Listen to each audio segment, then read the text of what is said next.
Hello student, या व्हिडिओमध्ये आपण 4th standard subject EVS part 1 मधील जो आपला 8th लेसन आहे द व्हॅल्यू ऑफ फूड हा लेसन आज आपण पाहणार आहोत. तर पहा, द व्हॅल्यू ऑफ फूड म्हणजे काय, मोलाचे अन्न. तर चला आपण सुरुवात करूयात. तर पहा, इथं तुम्हाला एक पिक्चर दिसते. पहा, Arjun and Varsha are brother and sister. आता वर्षा आणि अर्जुन हे दोघं कोण आहेत, बहीण भाऊ आहेत. They love to eat hot bajra bhakris with butter. आणि त्या दोघांनाही बाजरीची जी गरमागरम भाकरी आणि लोणी मनापासून काय होते, आवडते. Mother makes a number of other dishes for them to eat with bhakris they like those too. आता लोण्याशिवाय, पहा, बटरशिवाय त्यांची आई त्यांना इतर अनेक पदार्थ भाकरीबरोबर खायला देते, तेही त्यांना काय होतात, आवडतात. पहा, इथं ते तुम्हाला जेवताना दिसतात. ते काय खातात, त्यांना बाजरीची जी भाकरी आहे गरमागरम ती त्यांना आणि लोणी हे काय करतात, ते खातात. आणि त्याशिवाय त्यांची आई त्यांना अनेकही इतरही पदार्थ काय करते, त्यांची आई त्यांना खायला देते आणि तेही त्यांना खूप आवडतात. आता नेक्स्ट पाहूयात आपण, कॅन यू टेल. आता सांगा पाहू, what could be those dishes that mother makes to go with भाकरीज.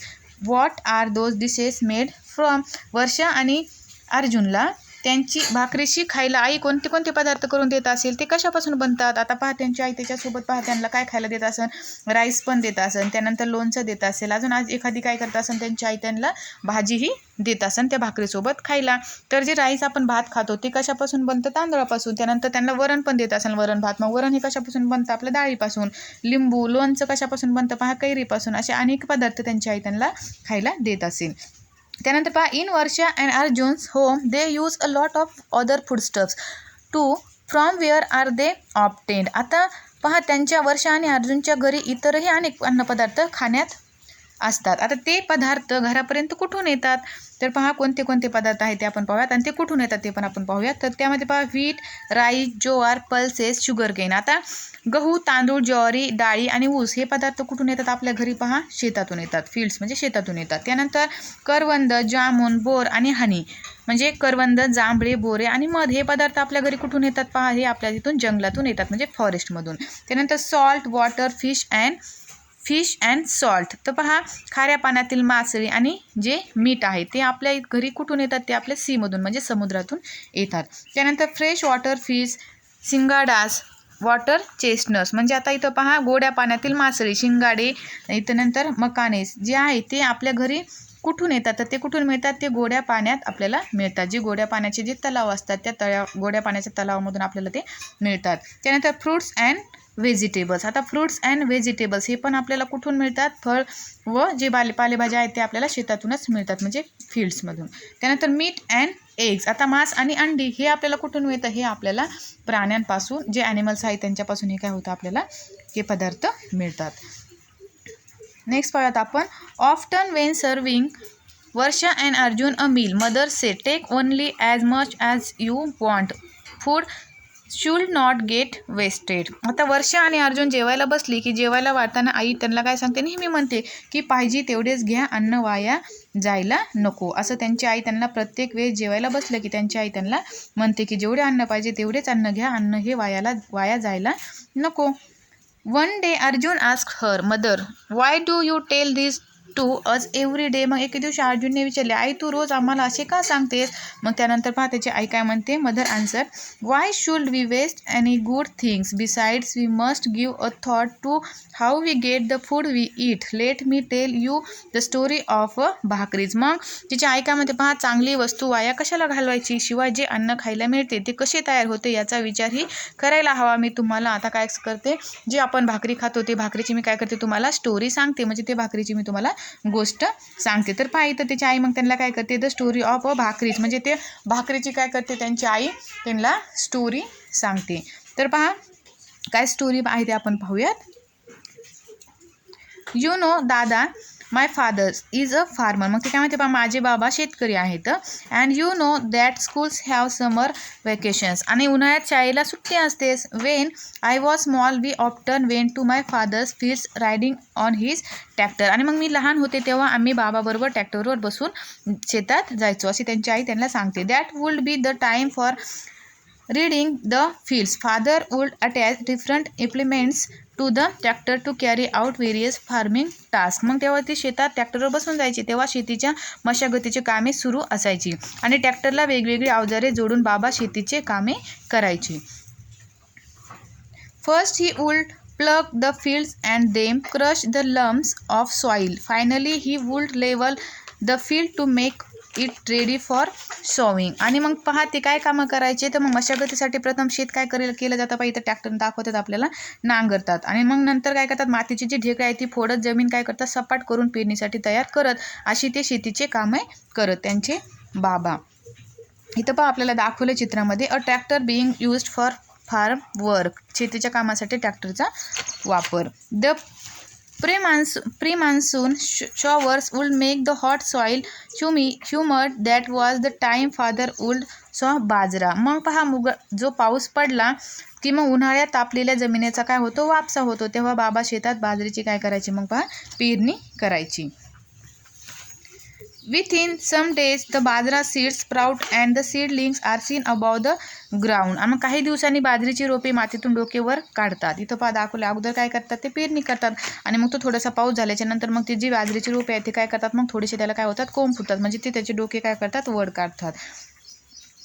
Along with the bajra weeds also flourish, but they have to be removed. My father would employ laborers to do that. The laborers have to be paid. आणि मग पहा बाजरीच्या जोडीने शेतात तणही काय होते, वाढते. ह्या बाजरी जी आहे ती बाजरी उगतेच, पण त्याच्याबरोबर दुसरेही काय होते, गवत त्या शेतामध्ये वाढते आणि ते काढून टाकावे लागते. त्यासाठी काय करायचे, ते बाबा जे आहे ते मजूर लावत आणि मजुरीलाही काय होतो, जे मजूर लावतात त्या मजुरीला पण काय येतो, मग खर्च येतो.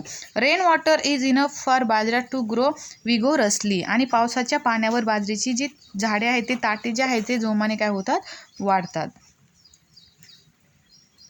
After a while years of bajra appear on every stalk. आता पहा हळूहळू बाजरीच्या ताटांना कणसे लागतात. The grain forms and the ears grow fuller. As the grains grow, birds come in flocks to eat the tender grains. आणि मग त्यांना काय होतात, त्यांना कणसे लागतात आणि त्यात दाणे काय होतात, भरू लागले की पाखरांची झुंडी जे दाणे असतात बाजरीच्या कणसाला ते दाणे खाण्यासाठी काय होतात, येतात.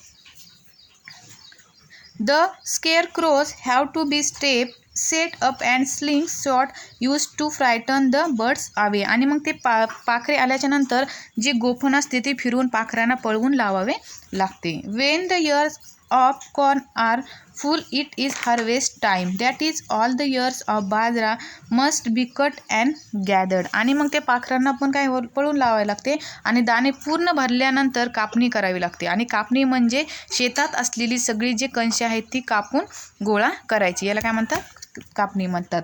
Then follows threshing and winnowing.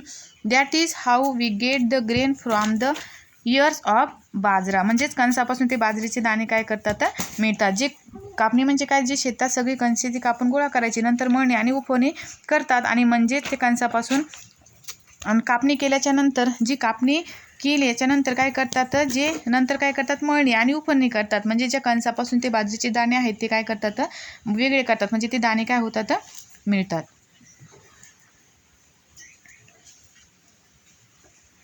आता नेक्स्ट पाहूयात आपण. इथं पण आपल्याला दाखवलं हार्वेस्टिंग, म्हणजे हे काय आहे, बाजरीची हे पहा इथं कापणी करताना दाखवली आहे. Varsha said, I understood cutting and gathering, but what is threshing and winnowing? So mother said, all right, do what I tell you and you will see. We will continue with the story later. मग वर्षा काय म्हणत, पहा कापणी मला समजली, पण मळणी आणि जे उपरणी म्हणजे काय, आई म्हणाली सांगते तसे करून पहा म्हणजे तुमच्या लक्षात येईल, पुढची गोष्ट नंतर सांगते. असं कोण म्हणतं, त्यांची आई म्हणते. पहा आणि मग त्यांच्या आईने त्यांना काय सांगितलं, पहा काय करून सांगितलं, इथं काय करून पहा बघूया आपण. ट्राय दिस म्हणजे हे करून पहा असं त्यांच्या आईने त्यांना सांगितले. तर पहा, take half a basket full a dried groundnut pods, divide the into 2 portions. आता काय सांगितले तिच्या आईने त्यांना की अर्धे जे आपले बास्केट जे असतील तेवढं भरून काय करायचं, भुईमुगाच्या वाळलेल्या शेंगा घ्यायचे आणि त्याचे 2 सारखे भाग करायचे. Sell the ground nuts in 1 portion, how long did this take you? आता एका भागाच्या शेंगा हाताने काय करायचे, त्याच्यामधले शेंगदाणे काढायचे आणि जे हाताने किती आपल्याला शेंगदाण्याला वेळ लागला ते पाहायचे आणि now put the other portion in a cloth bag and tie its mouth, pound the bag lightly with a stone or beat it with a stick. आणि दुसऱ्याला काय करायचं, दुसऱ्या भागाच्या ज्या शेंगा आहेत त्या एका कापड्या पिशवीत बांधायच्या, त्यावरून काय करायचं, एखाद्या स्टोनवरती काय करायचं ते फिरवायचा किंवा काठीने काय करायचं त्याच्यावरती मारायचं आणि नंतर पिशवी मोकळी करून शेंगा काय करायच्या एखाद्या डिशमध्ये घेऊन पाहायच्यात. आता तुम्हाला काय दिसले तर पहा, now take the ground nuts out in a tray and tell me with what do you see. आणि मग नंतर काय करायच्या, त्या शेंगा आहेत आपण बॅगमध्ये भरून त्याला स्टोनने असं वरून हे केल्यानंतर त्या शेंगा आपल्याला स्ट्रेमध्ये काढायच्यात आणि नंतर बघायचं आहे की तुम्हाला आता काय दिसते. तर पहा अर्जुन काय म्हणतोय, पहा many of the pods have burst open and the नस्ट हॅव कम आउट. मग अर्जुन काय म्हणतो, ज्या आपण डिशमध्ये घेतलेल्या ज्या शेंगा आहेत त्या फुटल्या आहेत, बऱ्याचशा शेंगदाण्यातून दाणे बाहेर आलेले आहेत. मग आई काय म्हणते, पहा this can be called threshing of the pods. Now hold the tray in both yours hand, toss its contents quickly and lightly in the air, tell me what happens. मग आई म्हणते ही एक प्रकारे शेंगाची काय झाली, मळणी झाली. शेंगा काय करायच्या, पाखडाच्या आणि पाखडा आणि काय होते ते सांगा, असं कोण म्हणतं, त्यांची आई म्हणते. तर पहा वर्षा काय म्हणते, पहा when I toss the tray the empty shells fall off and the nuts are left behind but why does that happen. मग वर्षामध्ये शेंगा ज्या आपण पाखडल्या तेव्हा फुटलेल्या शेंगाची टरफले जे आहेत ते काय होतात, त्या डिशमधून खाली पडली आणि शेंगातून सुटे झालेले दाणे काय होते ते डिशमध्ये राहिले, असे का होते. तर मग मदर काय म्हणते, पहा the cells are light so they get blown by the air and fall off. The nuts are heavier and are left behind. While winnowing to the draught of air is used to separate the grain for the chaff. मग हे असं का होतं, तर आई म्हणली अगं जे त्याचे जे ग्राउंडनट जे सेल्स म्हणजे त्याचे जे टरफले असतात ते काय होतं, हलके असतात, म्हणून ते काय होतात वाऱ्यामुळे उडून दुसरीकडे पडतात. आणि जे दाणे असतात ते कसे असतात, जड असतात, ते काय होतात त्या डिशमध्येच राहतात. म्हणजे उफणणी करतानाही वाऱ्याचा उपयोग करून दाणे आणि टरफले वेगळी करता